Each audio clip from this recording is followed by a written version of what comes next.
नमस्कार साथियों, स्वागत है आपका फिर से एक नए लर्निंग यूट्यूब वीडियो में, जहां पर आज हम बात करने वाले हैं कुछ स्टॉक मार्केट के उन चुनिंदा पलों की जो कि ध्यान में रखना बहुत ज़रूरी है। बात करूंगा मैं पहले यूएसए मार्केट की कि यूएस का जो मार्केट है वो किस प्रकार से चल रहा है, उसका हाल में क्या लेवल निकल के आ रहा है, और जो हमारा निफ्टी है उसके ऊपर क्या प्रेडिक्शन किया जा सकता है, और बैंक निफ्टी का क्या प्रेडिक्शन किया जा सकता है। सेंसेक्स की क्या भूमिका होगी आने वाले 2 दिनों में, क्या हम यहाँ पर बुल साइड जा सकते हैं, या वर्ल्ड मार्केट का क्या सिचुएशन है।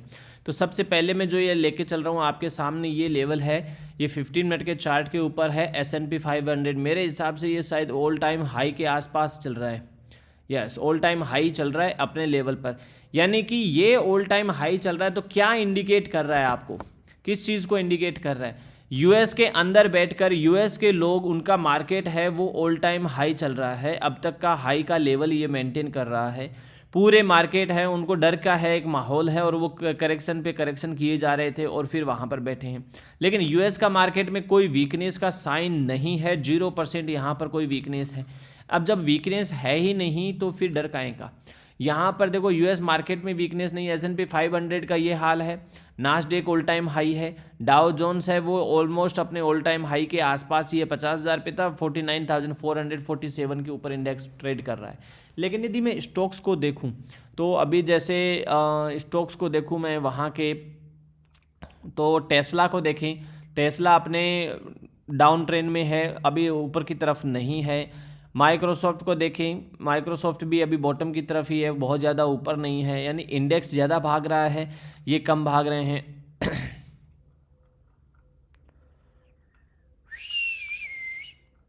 एनवीडिया को देख लेते हैं, एनवीडिया ठीक ठाक है, अपने लेवल पे वापस मेंटेन करके अपने ऑल टाइम हाई की तरफ बढ़ रहा है। तो देखो कुल मिला के सब चीज़ें एक जैसी ही चल रही है, लेकिन जो हमारा निफ्टी का मार्केट है वो अभी बहुत दूर है। तो निफ्टी को कितना फासला तय करना है, ये सब चीज़ें आप इस चीज़ में ज़रूर देखो। ये बहुत ज़रूरी है आपके लिए देखना कि यहाँ से जो ये लेवल टूटा 15% का, ये करेक्शन नॉर्मल था। अब ये जो लेवल वापस टच करेगा, ये लेवल ये बहुत जल्दी टच कर सकता है, कभी भी कर सकता है, 2 वीक में कर सकता है, 1 वीक में कर सकता है, 15 दिनों में कर सकता है, 1 महीने में कर सकता है, 1 साल में कर सकता है, वापस करेक्शन ले सकता है, टाइम डीके हो सकता है। लेकिन अभी मार्केट का मूड है वो गिरने का नहीं है, नहीं है, नहीं है। हो सकता है 25,000 के आसपास तक जाकर एक बार मार्केट रुक जाए, थोड़ा सा पोज ले, वापस सिचुएशन देखे, और कोई बैकग्राउंड में न्यूज़ आ जाती है कि हाँ मार्केट में ये सेंटीमेंट ख़राब हो गया, ऐसा नहीं है, ऐसा होने वाला है, तो मार्केट वापस यूटर्न भी मार सकता है। फिलहाल के लिए तो अभी ऐसी कोई न्यूज़ है नहीं। देखो आपके सब चीज़ें सामने है, और मार्केट जो 1 डे पर बंद हुआ है मैं वो भी आपको दिखा देता हूँ। यहाँ पर आप क्लियर कर देखो, ये जो बंद होने वाली कैटेगरी है, ये जो बंद होने वाली कैटेगरी है, ये मार्केट को आपको अलग से दिखा रही है। ये बॉटम बनाती है 22,400 का, और यहाँ से ये ये रनवे गैप लेता है, और रनवे गैप में क्या होता है, कई बार फिलअप नहीं होता, ऊपर जाता है, नीचे आता है, सस्टेन करता है। लास्ट के दिन में मार्केट में फिर से वापस वही सिचुएशन, जो लास्ट रेड कैंडल दी, प्रॉफिट बुकिंग हुई, उसको एक ही दिन में कवर कर लिया।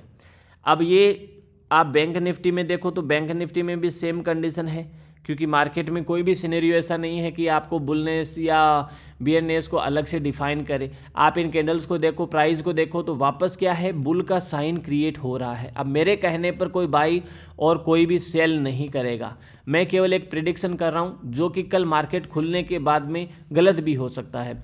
अब जब गलत हो सकता है तो आप उस चीज़ पर क्या, हमारा ये जो प्रिडिक्शन है, चाहे आप करो, मैं करूँ, कोई और करे, वो बंद मार्केट में होता है। जब बंद मार्केट से वापस रनिंग मार्केट आता है ना, तो बदल जाता है, क्योंकि जो चीज़ें चल रही होती है वो कब बदल जाए पता नहीं होती। अभी हम लोग क्या कर रहे हैं, इस डाटा के ऊपर कैलकुलेट कर रहे हैं, कल जो चलेगा वो करंटली डाटा होगा, तो उसमें लाइव मार्केट का एनालिसिस अलग होता है, ये बंद मार्केट का एनालिसिस होता है, जो कई बार 60% तक ठीक ठाक हो जाता है, गड़बड़ हो जाता है, कई बार 50% भी नहीं होता। तो प्रॉब्लम बस यही है कि जब तक इसके ऊपर सस्टेन नहीं करता है 57,500 के ऊपर, तब तक तो ये रिवर्स करने के, घूमने के चांस है। उसके बाद ये वापस यूटर्न मार लेगा, तो फिर ये रॉकेट की तरह ऊपर जाने के लिए, शार्प रैली के लिए रेडी रहेगा। तो इस प्रकार से हम लोग इन चीज़ों को प्रेडिक्ट करके देख सकते हैं। अभी मैं इनको यदि आपको शॉर्ट टाइम फ्रेम पर दिखाऊं, तो आप देखो शॉर्ट टाइम फ्रेम के ऊपर इसमें कोई वीकनेस नहीं है, ऊपर से नीचे आया है, यहाँ ऊपर से नीचे क्रिएट हुआ है,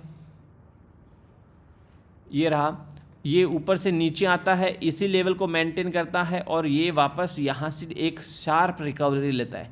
आप देखो ये जो ट्रेंड है ना, ये जो ट्रेंड, ये क्या है, ये स्ट्रेंथ को शो करता है, ये स्ट्रेंथ को शो करता है। अब जब स्ट्रेंथ है मार्केट में तभी तो ये ऐसे गया ना ऊपर की तरफ।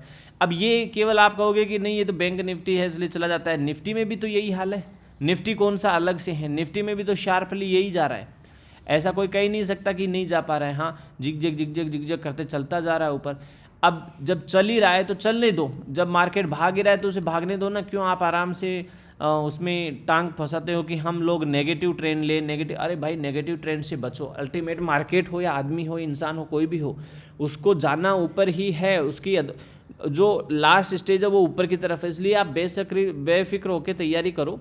हो सकता है कि किसी कारणवश ये अपने इस जोन से वापस नीचे टर्न करना स्टार्ट कर दे, इसके नीचे आना स्टार्ट कर दो, फिर बुल ट्रेड मत करना। फिर तो आप 24,250 से नीचे चलना स्टार्ट कर दे तो आप एक बार वेटिंग करना कि मैं वेट कर लेता हूँ कहाँ से ये यू टर्न ले। नहीं ले तो फिर ठीक है, हम ऊपर की कॉल को शॉर्ट करके बैठेंगे। समस्या है ही नहीं, बस थोड़ा सा कॉशियस होके आपको इस मार्केट में ट्रेड करना है अभी।